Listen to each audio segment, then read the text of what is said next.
Sticks and stones may break my bones, but words will never hurt me. This is what I heard all the time from my parents, from my teachers. And sometimes I even said it to people that I didn't want to have any confrontation with, if they were popping off at the mouth. It wasn't the first thought that I had, but I remember hearing this over and over again. Sticks and stones may break my bones, but words will never hurt me. And I would say it over and over again. And I actually believed that.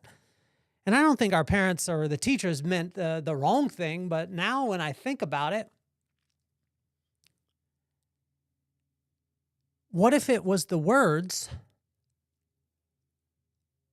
that were followed by the actions that caused us to pick up the sticks and the stones? So those words can actually hurt us. And as I was looking today in Proverbs 15, it hit me really hard. And again, I don't think it's because our parents thought that it was wrong. They were just trying to stop confrontation. But as I looked at that and I broke apart, sticks and stones may break my bones, but words will never hurt me.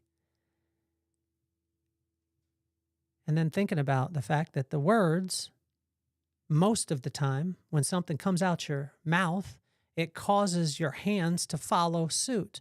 But then I started to track back, where do those words come from? Your words are an overflow of your heart. And how does it get into your heart? Through your eyes, through your ears, and through your senses. So if I fill up my heart with nastiness, the overflow of my heart is my words, and those words that are nasty then become nasty actions and cause me to pick up the sticks and stones and maybe harm someone that's in front of me. This was an epiphany today.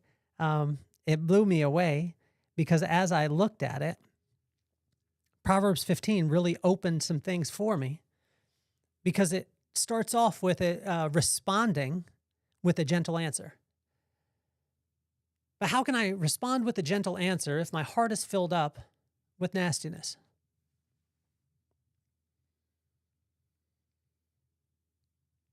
Proverbs 15 invites us to respond with a gentle answer, and then, like always, shows us how to accomplish something incredibly foreign to our nature. You see, my nature is not to respond with love when someone pops off at the mouth. But Proverbs 15 says, let's fill our heart up with goodness. Let's fill our heart up with love, with peace, with joy, and that will become an overflow of our mouth. That when that heart overflows, it comes out our mouth, it'll create our actions, and those actions will be in line with what's in our heart. So why don't we get this party started?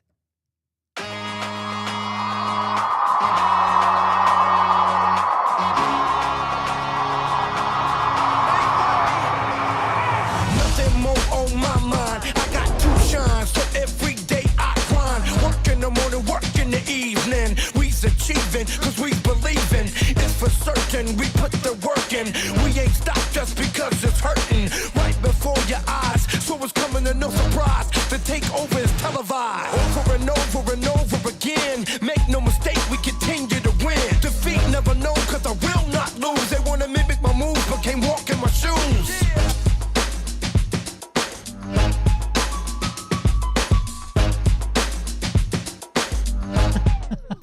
Sticks and stones may break my bones, but words will never hurt me. We just started a 7-day challenge. Well, I just started it, and hopefully you guys will come with me on this journey. And the 7-day challenge is simply just doing what we're doing here on Inchstones, which is that we will read the corresponding proverb for the corresponding day. That's all you have to commit to. It's about 10, 15 minutes, whatever it is. And then I want you to write out 3 things. 1, what verse hit your heart? What did it make you think about, like a specific time in your life that it made you think about that? And then what action can you add to it today to be able to maybe not go through that thing again? And if you don't have handy with you the word, well, the cool thing is I have this. I'm going to set this off to the side.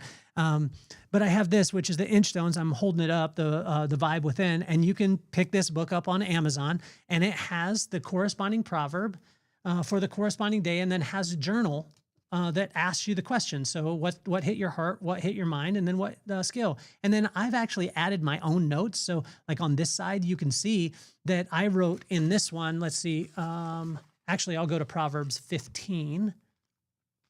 So that's Proverbs 12, 14, 15. I need my glasses because I'm 50. So I love you, but I have to put my glasses on to be able to see it. So Proverbs 15 is all a gentle answer will turn away wrath. So it writes through, and then it's got all the proverb there. So all you have to do is read that. You can read that. I believe in you. And then what you'll do is you'll turn the page, and what I wrote down, verse 18 and 21 stuck out to me, and it said, and this was my paraphrase, a calm mind creates precise action, right? That's what that's the heart, or what verse hit my heart. So I wrote it down. In 18 and 21, those did. What did it make me think about, right? A calm mind creates precise action. And where specifically in my life has that happened? And then what action can I add to it today? We're going to do that challenge over the next 7 days. And the reason why I say it is because I truly believe that in your personal life, professional life, spiritual life, or your financial life, you'll see a shift start to happen. It's not going to happen overnight, but if you do it for 7 days, you'll start to see shifts. You might see it in all 4, but I want to hear your feedback on it, because I really want to, I find that when we add action to these things, the theories that we have, it can really shift things. And you could start to see a difference that happens. So sticks and stones may break my bones, but words will never hurt me. This was something that I heard all the time as a kid, but that I realized today, you know what? What if it was the words that caused the person to pick up the sticks and stones that actually could hurt you? And then I started to think about it. What my mom used to say all the time is guard your heart and watch your mouth. She would actually say it, the flip side of it. She would say, watch your mouth, boy, and then guard your heart. And what I realized now that she's in heaven right now with Jesus, but what I realized, what she was saying is guard your heart, meaning that the only way into your heart is through your eyes, through your ears, and through your senses, right? So what I watch, what I listen to, and what I become aware of through my senses, that goes into my heart. When my heart gets filled up, the overflow of my heart is my mouth. So if you're constantly challenged with the words that you say, check the condition of your heart. It has nothing to do with your words. It has all to do with your heart. So if you're nasty to people and your words are coming out nasty, generally there's things in your heart. And so I just search your heart for it, and then guard your heart from that point forward and only fill it up with good things, right? So this was a huge epiphany, and I don't think our parents or our teachers were trying to do us wrong. They weren't trying to do us wrong by sticks and stones may break my bones, but words will never hurt me. That I don't believe that. They were trying to, stop violence from happening, stop challenges from happening, diffuse situations. But when we look at it, let's look at truly how can we respond with a gentle answer. Well, Proverbs 15 gives it right away. So in verse 1, 4, and 7, a gentle answer pays great dividends. And it lists off all the things that you'll gain from a gentle answer. And I would invite you, dive into this a little bit, but it's wild. And some of the things that it talked about was joy, a cheerful heart, wealth, health. All these things come from a gentle answer. So how can we give a gentle answer when someone's being an idiot or popping off at the mouth? And this is, I tell you, for me, it's not the first thing that I think of. And I've lost my cool, and especially if you're in Carlsbad and you listen to the podcast and you've ever been to especially a couple years ago, when I was the coach for FNL, man, firing on the other coach or on the ref or whatever when I didn't get a call, I wasn't the greatest example in this. I mean, I'm failing a ton. But so a gentle answer pays great dividends, though. So I want to hit that one for you. And in verse 2, it's watch your mouth. It's the overflow of your heart. We talked about this. I tell you, if you're challenged with your words, my friend Will and I, we were challenged early on because we were dropping the F-bomb a lot, and we were using words that weren't the greatest towards women when we were kids. And I got myself in trouble because I was with a bunch of friends from beauty school when I went to beauty school, and we were driving, and we used to just use the B word, which is not the greatest word in the world, and you shouldn't use it. But as a kid, I thought it was cool. And we were driving, and we passed somebody, and passed a girl, and my friends were like, did you see our friend? She had whatever shirt. And I said, oh, that bee over there. And I pointed and they were like, why are you calling her a bee? I was like, no, I'm just using it. But I was using that word so often because of what I was hearing. I was hearing music that was saying it all the time. I was watching things that said it all the time. So I just thought it was natural and normal. But these girls, Yolanda, if you're out there, you know exactly who I'm talking about. And Irma, you guys checked me.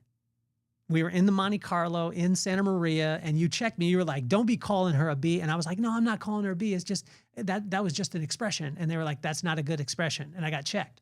And when you get checked by a couple of ladies in a Monte Carlo in Santa Maria, it ain't a good thing. So watch your mouth, and it is an overflow of your heart. In verse 3, you know, they know, and he knows, so do the right thing. And as I read that in verse 3, have you ever done something and you know you were doing wrong and you looked around, you were like, no one will ever know.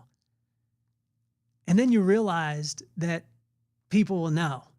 And then you realized even further, like, you can't hide from God. You can't like cover your head, your whole body's out, and you think, if I can't see you, you can't see me. God sees everything. People sense it. You know too, in your own heart. So just be conscious of that. This one was a big one because it was in verse 5, 9, 10, 12, 24, and 32. If you haven't joined our challenge, I'm going to be doing some live stuff on Instagram, but we're going to be doing that challenge here too. So I invite you to be with us as often as possible, because the thing that I get from it is I want to see the shift happen for you. And then I want your stories, because then I could tell your stories as you go along. So discipline shows prudence. Those three words, discipline shows prudence. Discipline is loaded, a loaded word, and prudence is a loaded word. I never used to use it we don't use it in today's context. You don't walk around and be like, oh, I want to express prudence. But here it goes. Doing right shows the thought of the future. Doing right shows thought of the future. When you do the right thing for the right reason, that's discipline, right? Because doing the right thing for the right reason all the time, it takes discipline to be able to do that. And so, but doing right shows thought of the future. When you take thought of the future, right? When you have discipline, it shows prudence. When you have discipline, it shows thought of the future. I was just reading The Millionaire Next Door, and if you haven't read that book, I would definitely suggest. I'm reading it for the second or third time. I haven't applied every single principle in it, but I tell you, it will change. Like, especially if you're in, whatever business you're in, wherever you're at in your relationships, read The Millionaire Next Door. It's unbelievable to see the content of this book. In verse 6, 9, 19, 21, doing right is not only right, but profitable. And this was a big thing, because I think a lot of times people are like, oh, well, doing the right thing, yeah, it makes my heart feel good, but I got to fill my pockets. Well, I can tell you this, and this was principle based, and this is 3,000 years ago, in verse 6, verse 9, and verse 19, and verse 21. I want to read you verse 19 because I circled it. So verse 19, the way of the sluggard is blocked with thorns, but the path of the upright is a highway. Doing right is not only right, but it's profitable. And so make sure that you understand that you lock into that as much as humanly possible. In verse 8 and 29, praying before you speak will prove to be valuable, right? If you stop for a second for you to pray, and I don't care who you pray to, but if you stop and you pray before you say anything, I tell you, it changes things. If you stop to pray before you act, it will change things. It'll prove to be valuable, and that's in verse 8 and 29. In verse 11, 13, 14, and 15, your heart is at the center of it all, and from it comes life. That is why God is so focused on it and concerned with it. See, whatever goes into your heart can only get there through your eyes, through your ears, and through what you become aware of through your senses. And what it'll bring when your heart is filled, if you want your heart to be filled with happiness, discernment, health, wealth, cheerfulness, and so many other things, then you'll fill your heart with wisdom. You'll fill your heart with the right thing. And what is the right thing? It's just spending time with God, and he'll let you know exactly what the right thing is at that time. In verse 16 and 17, a little with God is far more valuable than great wealth with turmoil. I think that speaks volumes. There's so many times where we'll look for the advancement, but we're not doing the right thing. Do the right thing, and when you pile the right thing on top of the right thing on top of the right thing, it's inevitable that it will work. But what I would say is that what I've learned over my years is a small amount with God is so much better than a ton with a bunch of turmoil around it. In verse 18 and 28, patience starts with the heart, and your heart is filled up with what you see, what you hear, and what you become aware of through your senses. So if you want patience, if you want to have patience, first of all, when you hear something, someone responds to you, pops off at the mouth, and you want to give a gentle answer, you don't want to pick up those sticks and stones. What you'll find is that it starts with your heart. But we got to guard it first, and we got to fill it up with the good things. In verse 20, wisdom honors your parents. So when you have wisdom, which is the right use of knowledge, and the only place where you can get wisdom is from the fear of God or the respect of God, meaning that you spend time with him, then that will honor your parents. No matter how your parents treated you, we are commanded to honor our parents. Even if they did the wrong thing, honor them by continuing on. And I tell you, when you honor your parents, your business will grow, your relationships will grow, all personally, professionally, spiritually, financially, you'll see increase in that. In verse 22 is seek wise counsel. This is probably one of the most valuable things that you can do. And it's probably one of the hardest things to do because a lot of times we want to be right, but just seek wise counsel. Wise counsel, those people have wisdom, and wisdom is the right use of knowledge. And the beginning of all wisdom is the fear of God. So when they're fearing and respecting God, they spend time, they're going to have wisdom. And I would spend time with people who give you wise counsel. In verse 23, 26, and 31, speaking life is always a good thing to do. So speaking life is like this: use someone's name, and then you tell them specifically what they did that was awesome, and do it as publicly as possible. You could do it in private too, but I would tell you speaking life will change things in a relationship. We built a multi-million-dollar business based off of speaking life every single week. On Tuesdays, we would have every single person in our company. And at the height, we had 85 people in our company, and they all spoke life to each other. They had 15 seconds to say someone's name, say something great, what they did great. It changes the culture. But speaking life is always a good thing to do, and it'll always pay dividends, I promise you. In verse 25, pride comes before the fall and generally has collateral damage. So when your pride comes in, generally pride comes because ego came first. So ego shows up to the party, then he brings his friend pride, and the two of those two get together. And when that happens, it not only injures you, but it injures all the people around you too. So just be conscious of this, right? And if we want to respond with a gentle answer, then we'll be conscious of where our ego is. And the way that you squelch an ego is just by realizing that you're not in control and that somebody else is smarter than you. Put yourself around people who will constantly speak life to you and speak truth to you, and do it through love, which would be amazing. So in verse 27, generosity comes from the heart and also fills it up.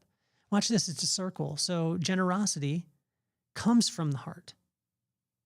So if you fill yourself up with great things in your heart, you'll be generous to people. And then when you're generous to people, it'll actually fill up your heart. So it's a round robin, right? And so I would make sure that you look at that. And whenever you look at people who are generous, their heart has the tendency to be continually filled up. And when it's filled up with joy, with love, with peace, and it constantly is pushing out to other people and speaking life to people, they have the tendency to be generous, and that generosity will fill up their heart. And then that heart will overflow, and it'll come out through their words, and their words become actions. And then when you'll see it, things will start to prosper, and their path will become a highway. It won't be thorny like it talked about earlier. In verse 30, I want to read verse 30 to you because this was really important. In verse 30, light in a messenger's eyes brings joy to the heart, and good news gives health to the bones. Light in a messenger's eyes. The eyes are a window to the soul. And if there's light in your eyes, it means that your soul is filled up with light, and there's only one source of light. It brings joy to your heart. And if your heart is filled up with joy and it's filled up with light, then it'll overflow out your mouth, and you'll speak that light and life to every single person. And then your actions will be in line with that. And then good news gives health to the bones. It means that you not only need to speak it, but you also need to hear it. You need to hear about the great things that you're doing. You need to be encouraged about the amazing things that are happening.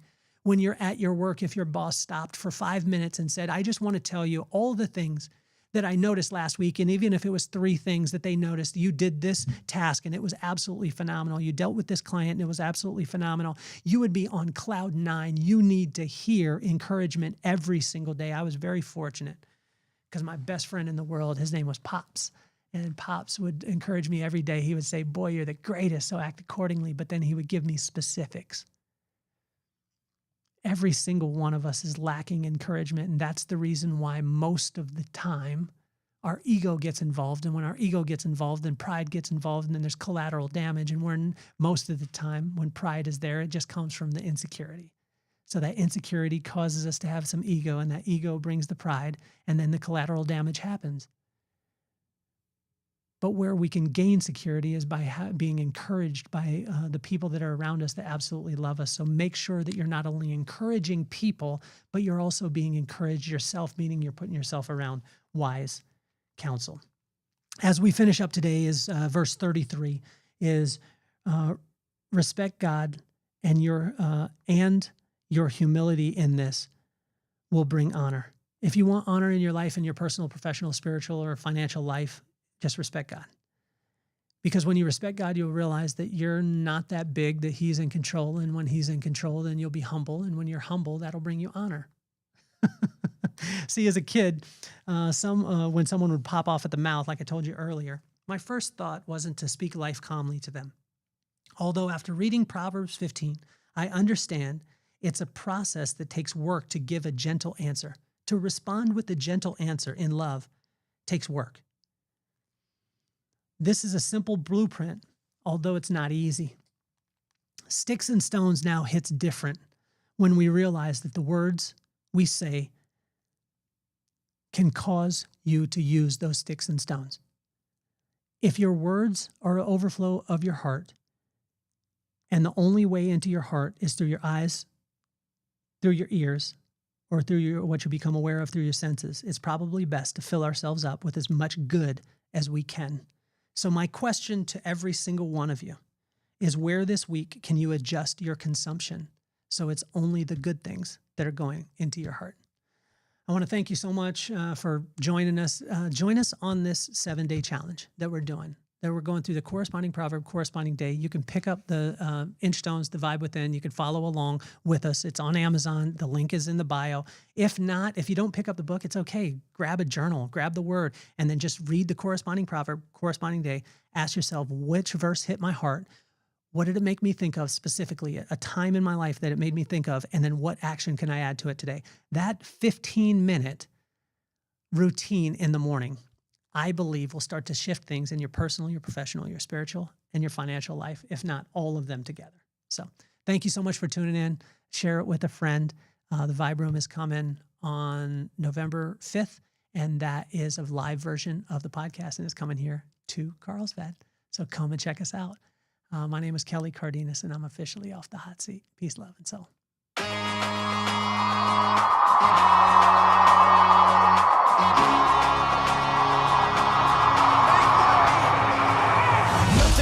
On my mind, I got to shine, so every day I grind. Work in the morning, work in the evening. We's achieving, cause we believing. It's for certain, we put the work in. We ain't stopped just because it's hurting. Right before your eyes, so it's coming to no surprise. The takeover is televised. Over and over and over again.